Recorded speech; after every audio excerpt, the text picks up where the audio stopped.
né, em primeiro lugar, mais uma manifestação pacífica, civilizada, no domingo, portanto, respeitando aí todas as liberdades, especialmente o direito de ir e vir dos outros cidadãos, dos outros pagadores de impostos que, eventualmente, não coadunam com as pautas, né? Então, esse é mais uma demonstração de maturidade política e de respeito ao direito alheio, né?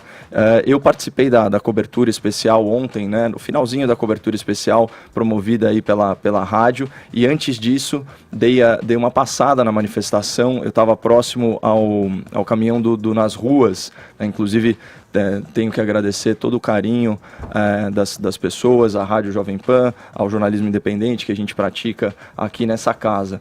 E uma coisa interessante de concatenar é como a gente sempre cita aquele poema, né, do Carlos Drummond de Andrade, A Quadrilha, né, fulano que amava Beltrano, que amava Ciclano, como as coisas são interligadas, né? A gente tem uma lei de abuso de autoridade que foi gestada, que foi arquitetada pelo ex-presidente, né, do Senado Federal, o senhor Renan Calheiros, certo? E essa lei, ela cria toda a sorte de empecilho ao combate à corrupção, porque ela deixa as autoridades, então, portanto, juízes, procuradores, investigadores, policiais, vulneráveis, né, a processos por motivos muito abstratos. A gente fez uma ampla crítica à expressão por mero capricho, que consta do parágrafo 1º, artigo 1º dessa lei de abuso de autoridade. Também há muita crítica à forma como a lei foi aprovada, porque ela reflete um posicionamento do Senado anterior, da legislatura anterior,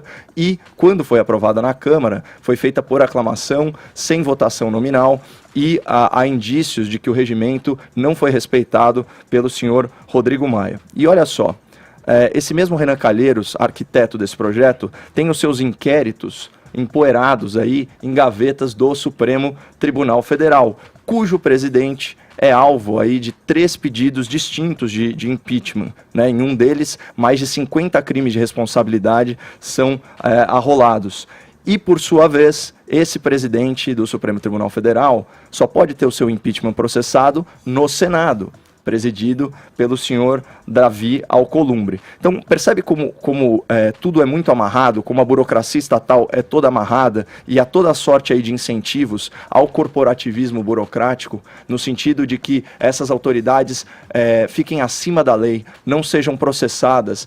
Isso é a definição, né, que o professor Modesto Carvalhosa deu de cleptocracia. Então é um aparato estatal totalmente organizado para se locupletar ou garantir privilégios às custas do pagador de impostos e viver em impunidade. O Luiz Felipe de Orleans e Bragança fala no país das oligarquias, né, da sucessão de oligarquias. Aliás, ponto alto das manifestações foi o discurso do professor Modesto. Nós já recebemos ele aqui no Morning Show. É um senhor de mais de 80 anos que não tem qualquer ambição política ou jurídica e que abre mão do conforto do seu lar para ir às ruas e convocar as pessoas a atuarem de forma cívica. É lindo de ver. E assim, as vozes das ruas, elas foram muito claras. Elas exigem o veto presidencial, a lei de abuso de autoridade. Então, existe aí um teste moral para o presidente Bolsonaro, né? Ele está sendo instado pelos seus apoiadores, que lhe dão crédito, inclusive, mas está sendo instado pelos seus apoiadores a se colocar ao lado do combate à corrupção, ao lado da Lava Jato, e também, de forma inequívoca, todos nas ruas defendendo o impeachment do presidente do Supremo Tribunal Federal. O Zé Maria Trindade está com a gente na linha aqui, diretamente de Brasília. Zé, gostaria de repercutir com você como essas manifestações aí são percebidas pelo governo federal, de que maneira o governo federal vem monitorando esses protestos, Zé, e como fica, porque o pano de fundo aí é o que se detecta como um embate silencioso ainda entre, pelo menos por enquanto, entre Bolsonaro e Sérgio Moro. Como é que é a percepção no Planalto Central, Zé? Bom dia. Salve, muito bom dia, Edgar, bom dia a todos. Olha, Edgar, a situação é a seguinte: houve uma avaliação geral das manifestações e elas foram consideradas positivas e fortes. Primeiro porque aconteceram em boa parte das capitais federais, né, das capitais dos estados e cidades grandes em todo o país. E o foco destas manifestações foi muito ali na lei de abuso de autoridade, né, e principalmente com relação a críticas a ministros do Supremo Tribunal Federal, não todos, mas alguns ministros, presidentes da Câmara e do Senado Federal. O interessante, não houve em nenhum momento, e eu acompanhei as manifestações aqui em Brasília, qualquer crítica a instituições. Não houve nenhuma mensagem, vamos fechar o Congresso Nacional, ou mesmo vamos fechar o Supremo Tribunal Federal. Mas críticas duras ao presidente do Supremo e aos presidentes da Câmara e Senado. O presidente Jair Bolsonaro não recebeu nenhuma crítica e havia uma certa expectativa de dividir o movimento entre críticas à lei de abuso de autoridade e críticas também ao governo. Não houve. Agora, a figura do ministro Sérgio Moro foi destacada em vários pontos do país, inclusive aqui em Brasília, com cartazes, com um boneco grande dele vestido de super-homem, né? E pedido de veto total à lei de abuso de autoridade. Então, esta é a avaliação, houve um acompanhamento do governo, e interessante também, um tipo de laboratório, porque não houve convocação por parte de governos, nem o governo estadual, nem o governo federal, e muito menos do Congresso Nacional. Então, foi uma manifestação muito espontânea, e ficaram as mensagens.